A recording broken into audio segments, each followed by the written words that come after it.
Everybody that's in attendance today, it's very, very important that we continue our fight against not just Highways England, but what the government's intentions are with regards to Thurrock and our friends south of the river as well. So thank you very much for your continued support. And I need to highlight a number of things. There is so much going on in the community that we should be very, very proud of. Individually and collectively, we're standing up and saying enough is enough, and that is something that we've got to be firstly very proud of, but also we have to have our staying power, we have to have persistence, and we have to, there you go, I'm getting some some friends from Tilbury as well. But I encourage you to reach out to your friends, your family, your neighbours, because this is not just a one-off. We'll continue to do this as we go through the rest of the consultation period, but also the months that follow and potentially the years that follow. This is going to be a very long fight, and we have to persevere, and it's going to get more difficult before it gets easier. I can rest assured that. But I believe that we can make a positive change here, and I believe that actually between us all here, there's a very well-argued case that's already starting to form, and all we need to do is make sure that we have the vehicle to take it into government, and I genuinely believe that we have that. Okay. My last point, and I'm going to hand over to a few people here that have come along to say a few words to you guys, that we have to stick together. Regardless of what you may read in the press, regardless of what you may read from a variety of people in an official capacity, the key is that as a community we stay together, and as our councillors stay shoulder to shoulder with us also, it's important that we are united in our fight in saying no more crossings in Thurrock.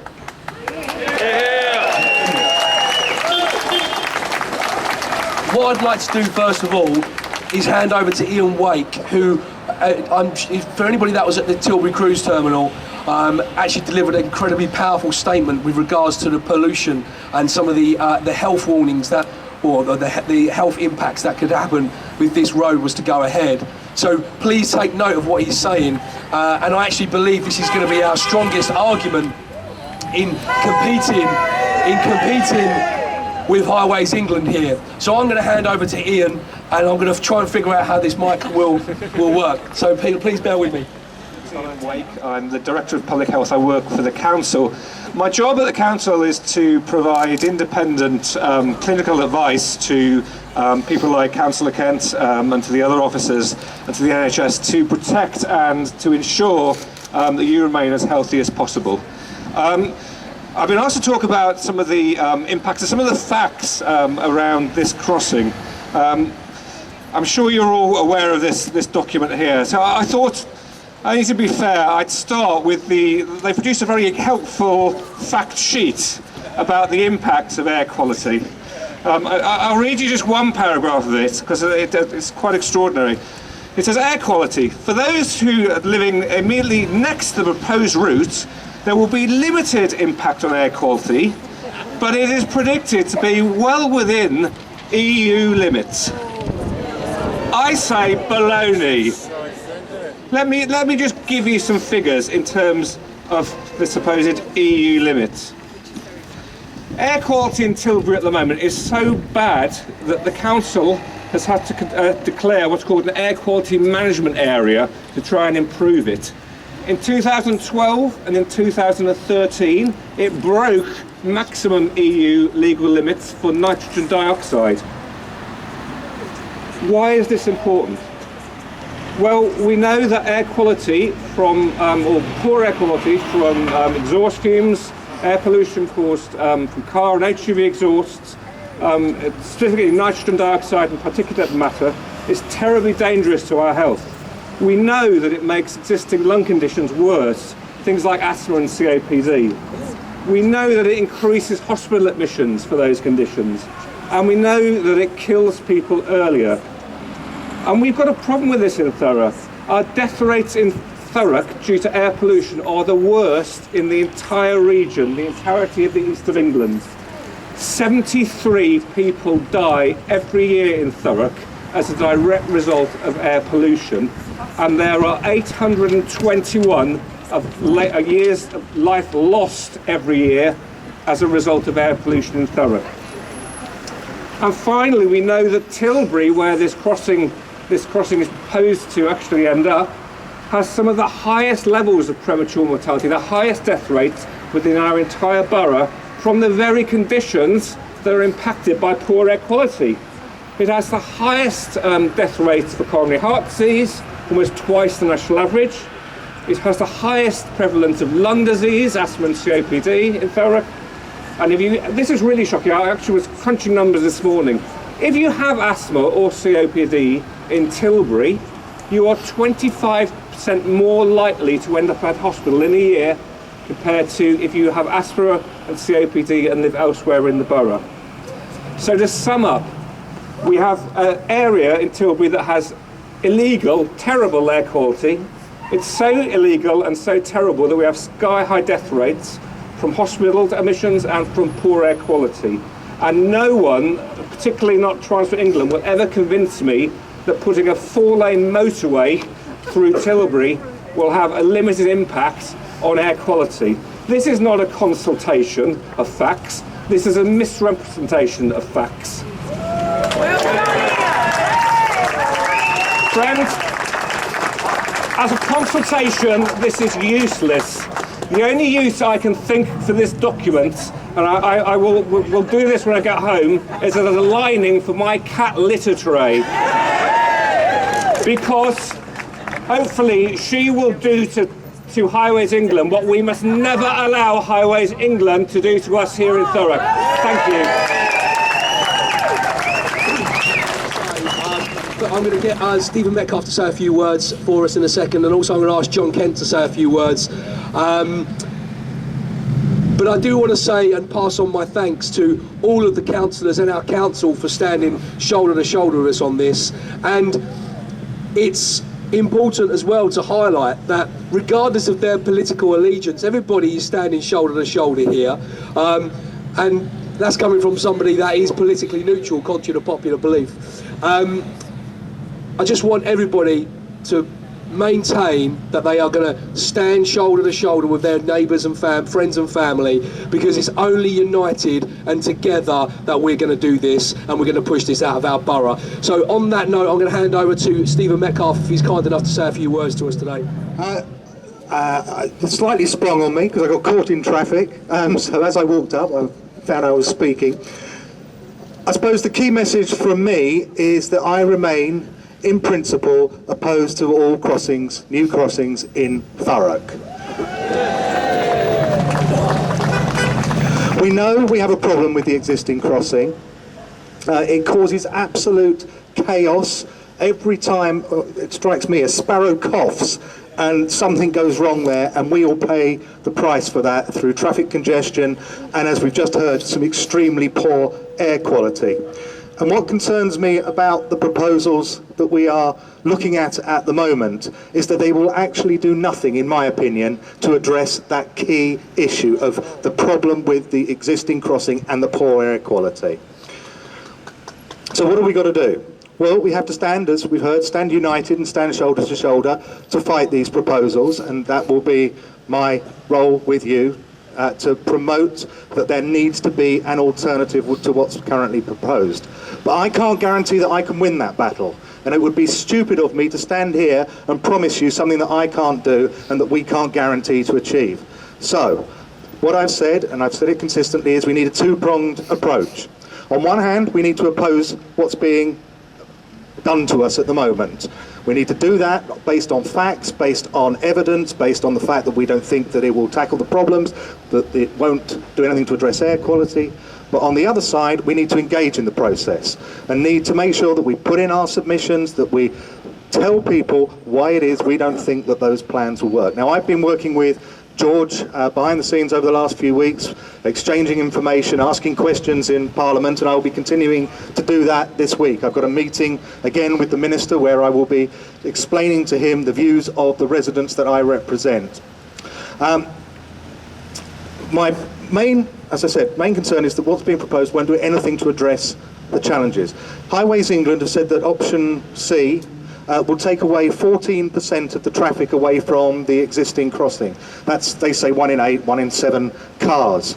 But that means that 86% of traffic will still be trying to get through the weakest part of the M25. And I think before anyone spends billions of pounds on a new piece of infrastructure, we need to sort out that problem and then look at what the issues are. Then decide whether or not there really is a problem. But until that's done, how can we possibly justify tearing up huge swathes of green space in our borough? Anyway, that's probably all I want to say. Is I will stand with you and I will make sure that your views get heard. But I am not promising that I can beat this, but I'm certainly not going to give false hope, but I don't want to say there is no hope. Good luck to the future ahead, and thanks to everyone who's been organising this campaign. You couldn't see me, it's because I was behind you, as I have been from the start.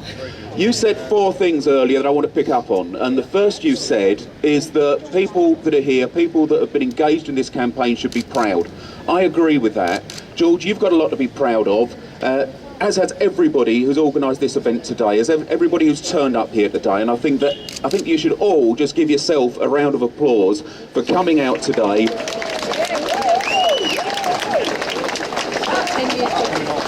You don't see it when you're standing in the middle, but up here it looks pretty spectacular, so well done. George, the second thing you said is that we have to stay united, and I think that's right. One of the things that you should all be really proud of is that you've refused to allow the community of Thurrock to be split. We're against any option. We're against option A for the damage that will do in Purfleet in the west of the borough. We're against option B for the damage that will do in Grays in the centre of the borough. And we're against option C for the damage that would cause in the east of the borough. We're against the options that are currently being consulted on. Option C, be it variant 1, 2, 3 or 4. And we are not going to be deflected by Jackie Doyle Price taking out adverts and encouraging us to support any of those options.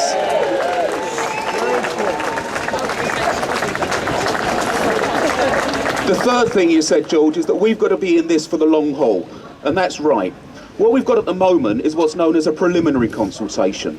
This is Highways England looking at the options to come up with one preferred option. At the moment they're telling us that's option 3.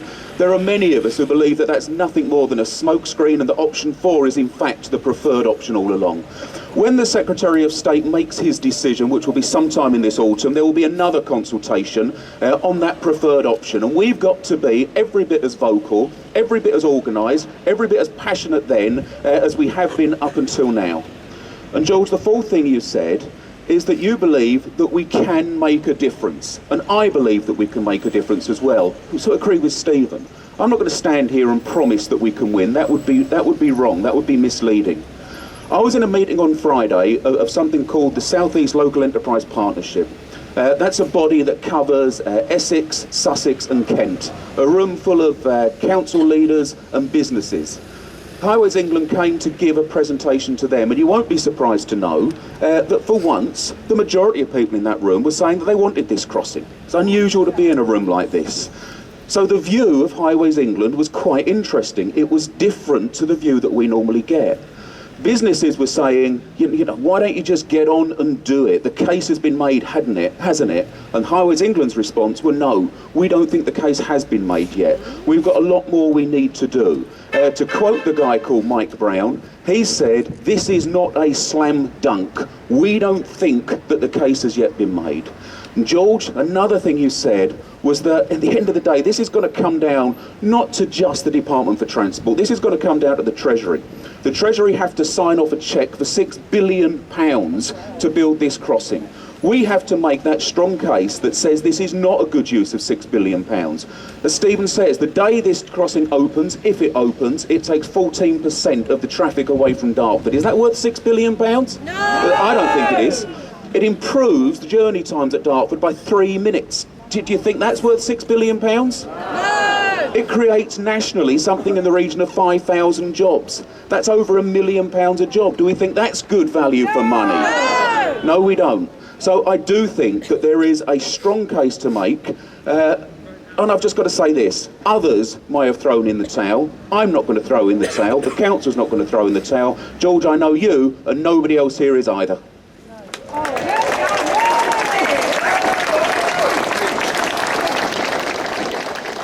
I don't normally get the chance to do this, so I'm going to take advantage. Thank you to everybody that has spoken, to Stephen, to John and to Ian. But more importantly, thank you to everybody that's turned up today. But the one thing, and I said this at the Chilwood Cruise Terminal, that Highways England should be prepared for a fight. And I'm pretty sure, and I can only speak for myself when I say this, but I've got a lot of fight left in me. And it's important that we have staying power. Yeah, this is not just going to finish at the 24th of March when the consultation ends. To John's point, this is going to go on for months and for years. So please, please, please make sure you stay with us in this fight, because it's only going to be together we have the opportunity to make a personal, a proper impact on this consultation and this plan going forward. Okay, but thank you to everybody that's turned up today. Please go away, take some consultation documents back to your friends, your neighbours, your grandparents, whoever it is. We don't care. We need everybody's voice. We need everybody's support. Thank you for turning up today, and keep fighting.